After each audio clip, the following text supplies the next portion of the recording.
this is Miss Rout.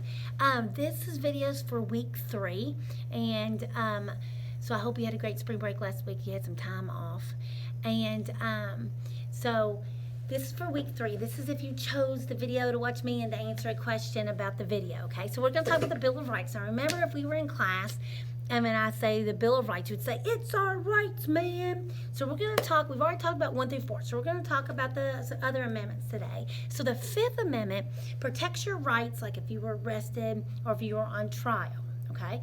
So the first one is that you do not have to testify against yourself. And you're like, what does that mean? Okay, so let's say if I'm on trial and they call me up, and if I know, if they say, did you do this crime? I know if I say it, I'm going to get in more trouble, or I'm going to get in trouble. So I can plead the 5th Amendment. I can say, I plead the 5th. And that means I don't have to testify against myself. They're protecting us because to make sure that they can't force a confession out of us. So I can just say, I mean, it's always best to tell the truth, but I can just say, yes, I plead the 5th Amendment. Now, let's say I was called for a witness, and if I say, let's say I'm on trial because, my husband's on trial for taking something, and I didn't tell anybody that when I saw him take it, so I could get in trouble too. So if they ask me that question, did you see him take it, I could say, I plead the 5th, so I do not have to testify against myself. Now, don't use this at home when you get in trouble. Always tell the truth, okay? So you can plead the 5th Amendment. You don't have to testify against yourself. And it also, like, if you were arrested, the cops tell you the Miranda rights, and these are rights that are based on an old case about 50 years ago.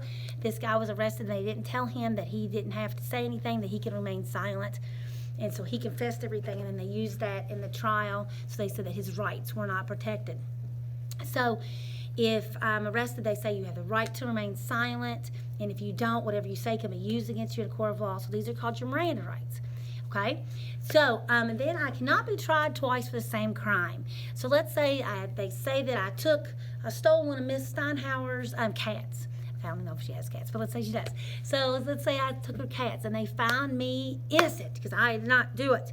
And so later she says, hey, I still think she's the one that did it, and they can't put me on trial for that crime again, because before this they would put the colonists on trial over and over until to get them to be guilty. Okay, so they can't do that anymore. So you cannot be tried twice for the same crime. Okay, so I've got this little poster about this for the amendment. I know you can't really, you can sort of see that you can't see the words, but just look at the picture. And it says the 5th Amendment, right to a fair trial. And this little boy's telling this little boy, hey, you don't have to say anything. You don't have to testify against yourself. But anyway, he wrote his name on the dog that he painted. So I think he's pretty much in trouble anyway. So remember that on the 5th Amendment. So the 6th Amendment, if you're tried, if they say that you did something and you have a trial, you have to have a speedy trial. Before this, they could be in jail for a long, long time and not even see a judge. You can't do that anymore. So the 6th Amendment says you have a right to a lawyer. So if you can't even afford a lawyer, the government's going to pay for a lawyer for you. So if a criminal case, if you broke the law. And so also they say you have a right to a jury. If I want to have a jury, that means I'm going to have 12 people deciding if I'm innocent or guilty. Now, I can waive my jury right and just have the judge. But just think about this.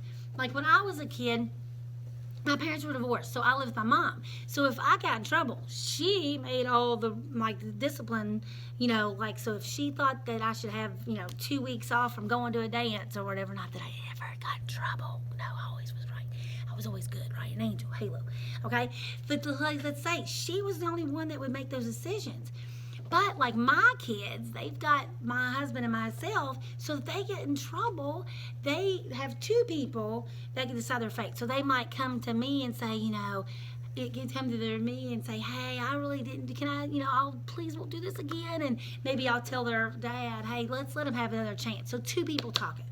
So just think about that. You'd probably rather have 12 people have to all decide that you did it, okay? Because one person might see something else that they didn't and be able to talk to him about it. Okay, so a jury is better for you. So that's the 6th Amendment, right to trial and right to a lawyer and right to a jury.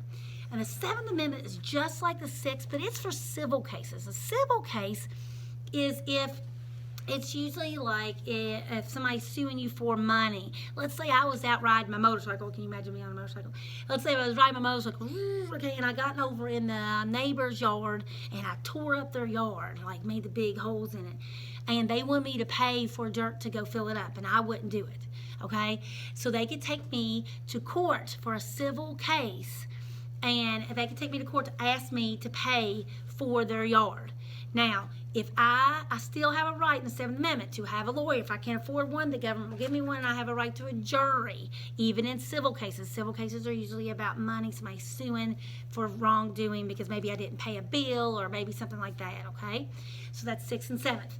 Now, on the 8th Amendment, it protects from no cruel and unusual punishment, okay? So they can't do like, colonial times where they would whip or something really cruel punishment, okay? They can't do that anymore. They put you in jail. Now, some people say that some of the punishments we have today, like the death penalty, and some states have that, is cruel and unusual punishment. But our Supreme Court said that it's not. So no cruel and unusual punishment or no excessive, let me find a little poster here, no excessive fine. So like, let's say if I litter, they can't fine me $1 million or $5,000. That would be excessive. Excessive is too much, okay? So they can't have crazy fines. They can have it high enough where you don't want to do it, okay? So no crazy fines or no cruel and unusual punishment. And in this picture, it says the 8th Amendment. It says no excessive fines. Also, can't the excessive bail. Like bail is when, let's say, if I'm in jail and my family can post bail for me, and that will get me out of jail for a little while until my trial. But let's say if I'm on trial for taking something little that only costs maybe $1,000 or something, they can't make my bail like $700,000. Okay. So they can't have excessive bail either. So let's say these guys, they're in jail and they're playing, it says opera night. And this woman's singing, opera. And so these guys are saying, hey, I think this is cruel and unusual punishment. Some people might like opera music and some people like it, okay?